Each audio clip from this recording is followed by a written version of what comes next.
gente pode ver nesse desenho, aqui no canto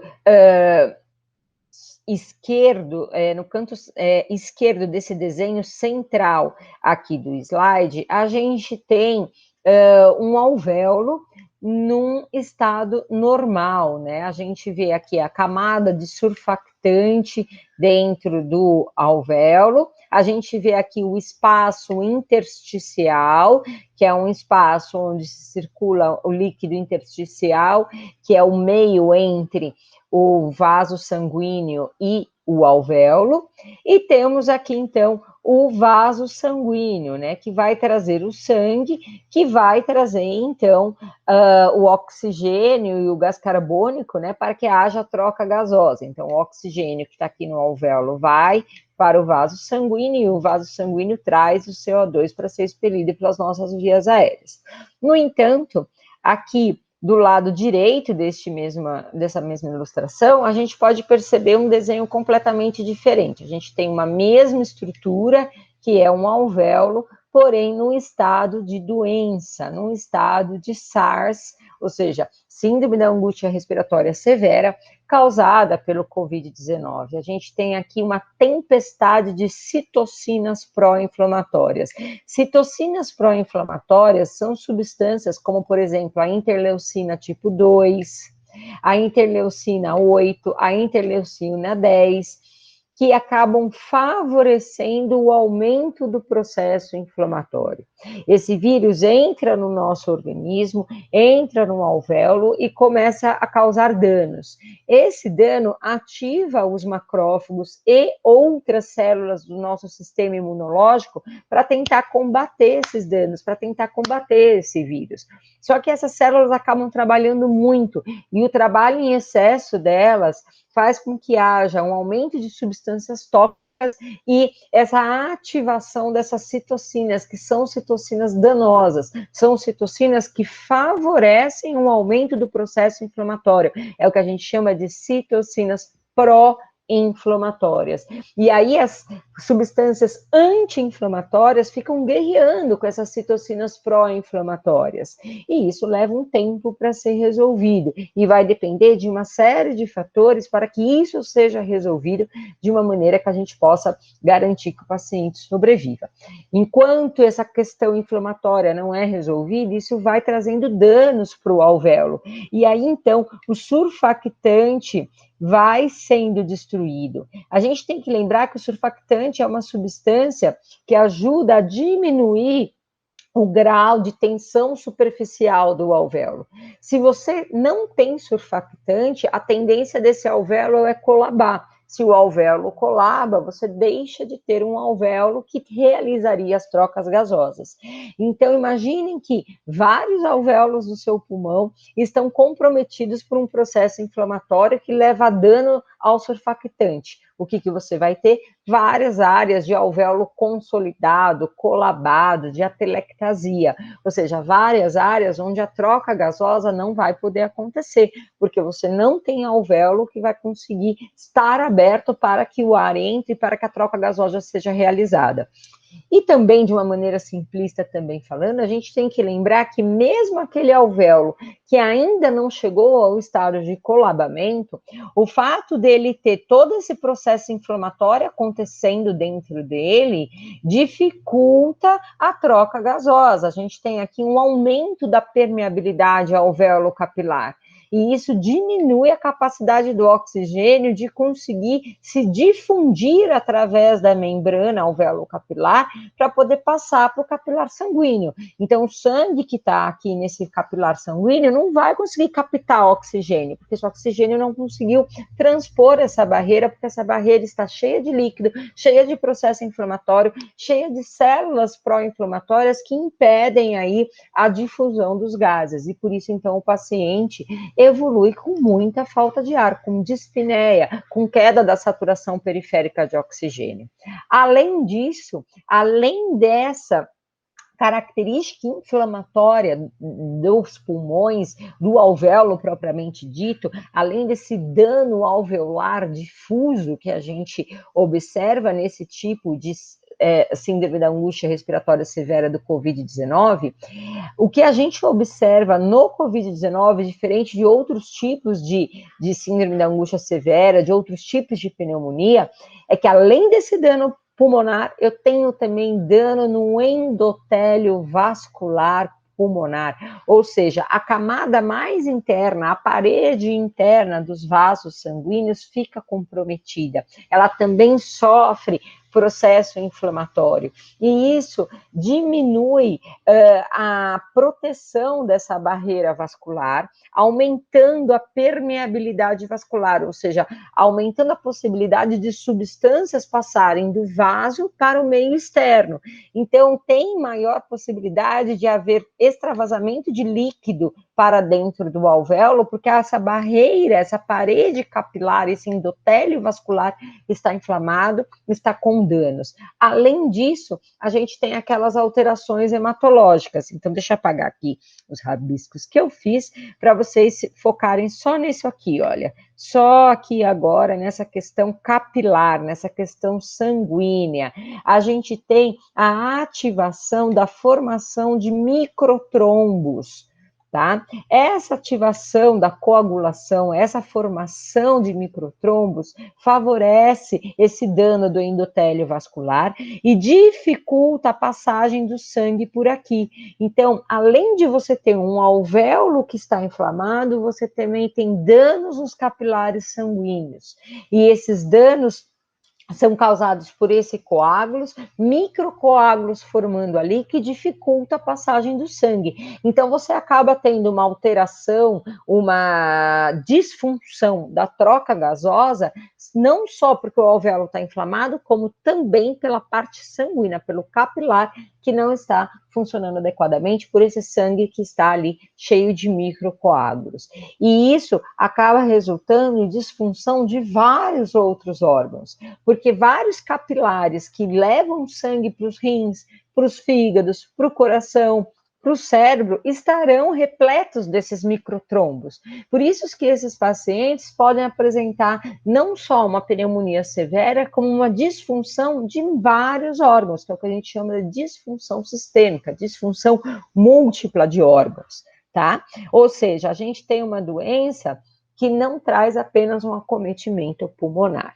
Só para ilustrar, não vou me prolongar nessa parte de exames e tudo mais, porque a gente tem muitas coisas para falar a respeito disso também, mas só para ilustrar, aqui, por exemplo, no raio-x de tórax, ao observar o raio-x de tórax do paciente com Covid-19, o que a gente vê de diferença, né, frente a um raio-x de um indivíduo saudável? Então, aqui no raio-x que está à esquerda do slide, né, nesse raio-x que eu vou chamar aqui de 1, a gente vê aqui a transparência, a penetração, tudo normal, né? Um raio-x sem alterações, a área cardíaca normal, as cúpulas diafragmáticas normais, né? Agora, olha aqui nesse raio-x 2, que está aqui à direita do slide, né? Que é um raio-x de tórax típico de um indivíduo acometido por Covid-19. A gente vê várias áreas de hipotransparência difusa, principalmente no hemitórax direito, que são típicas de processo inflamatório, esses infiltrados intersticiais difusos, que mostram aí o grau de acometimento do parênquima pulmonar por conta desse processo inflamatório. E aí, obviamente, se a pessoa tem um comprometimento de parênquima pulmonar difuso, ela vai acabar tendo sinais e sintomas típicos da insuficiência respiratória aguda, dispneia, taquipneia, taquicardia, queda da saturação de oxigênio, necessitando de suporte de oxigênio, internação hospitalar e muita fisioterapia respiratória, né?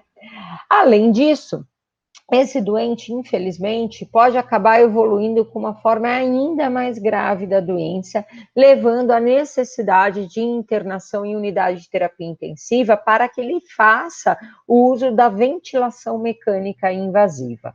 O paciente crítico com qualquer doença de base que faz uso de ventilação mecânica não invasiva por um determinado período de tempo, acima de 36 a 48 horas, ele pode vir a apresentar algumas consequências da ventilação mecânica.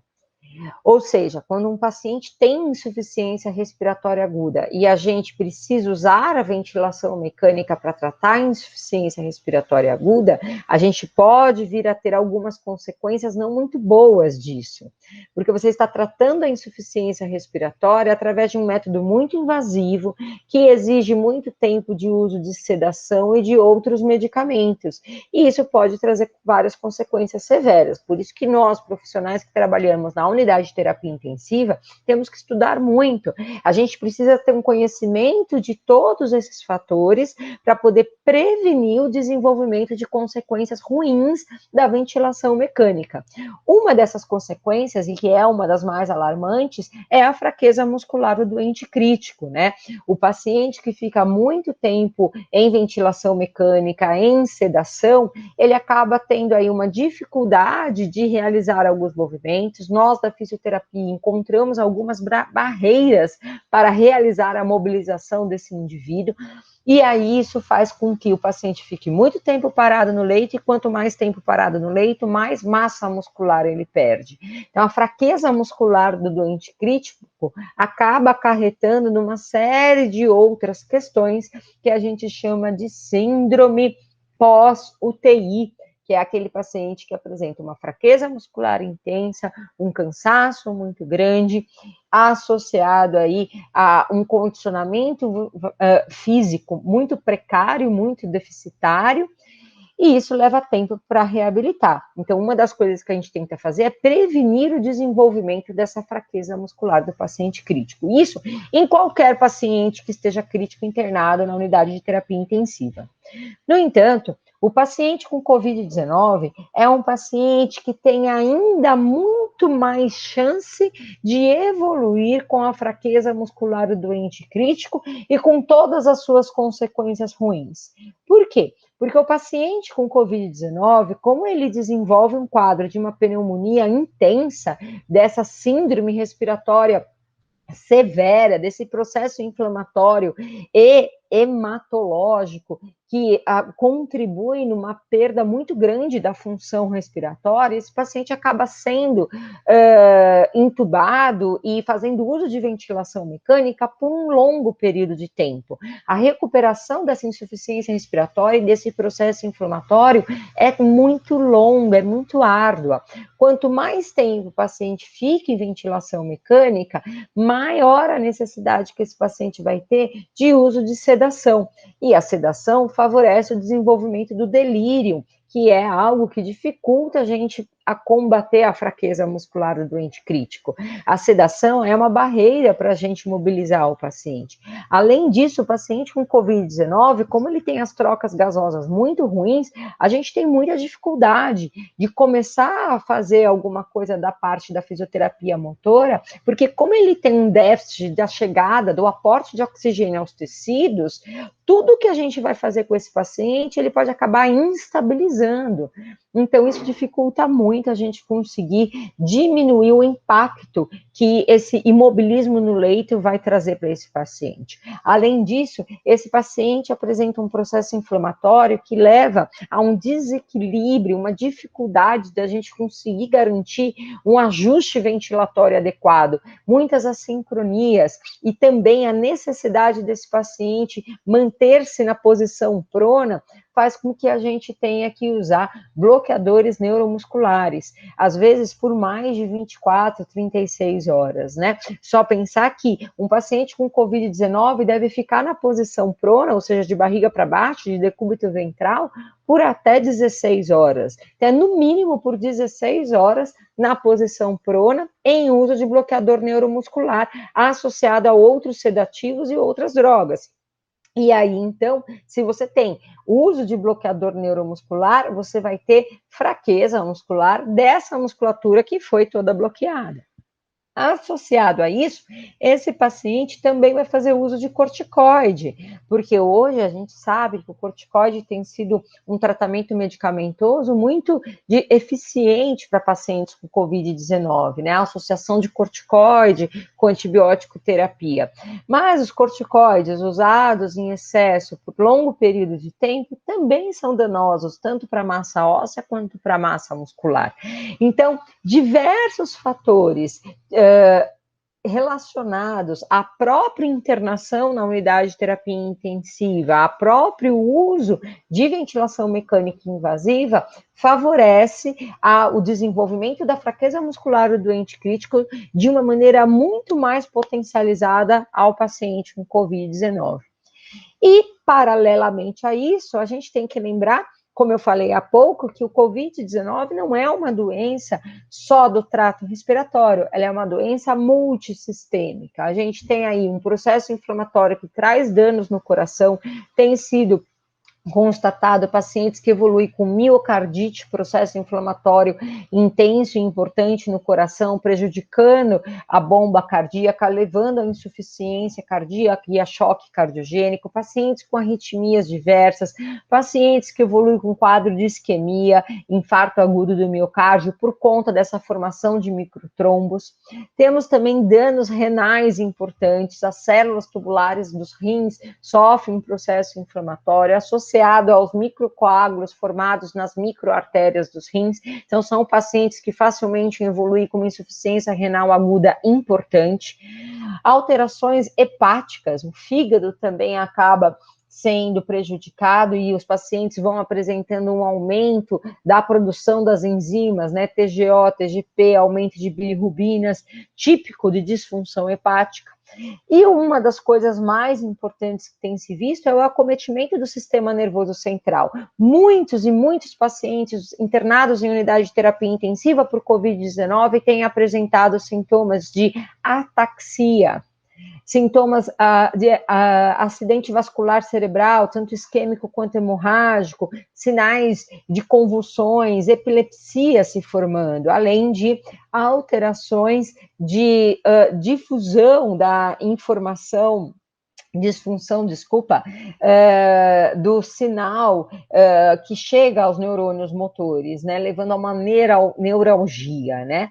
Além disso, esses pacientes, por conta desse acometimento de rim, de fígado, do sistema nervoso central, associado a todos esses medicamentos, a ventilação mecânica, ao imobilismo, eles acabam tendo também uma lesão direta na musculatura esquelética. Tem sido observado que os pacientes com Covid-19 atrofiam muito rapidamente, e isso tem sido observado pelo aumento de CPK, que é uma enzima típica da musculatura, de lesão na musculatura esquelética, né? Sem falar em déficits cognitivos, é observado déficit na atenção e déficit na memória, mesmo naqueles pacientes que não evoluem com a forma grave da doença. Ou seja, é uma doença multissistêmica, e é isso que as pessoas precisam entender. Algumas pessoas podem apresentá-la na forma leve, mas há uma chance de você estar incluso nesses 20% de indivíduo que vai desenvolver esta forma grave, esta forma severa, e é por isso que a prevenção é tão importante, porque a gente não sabe quem vai evoluir com qual forma.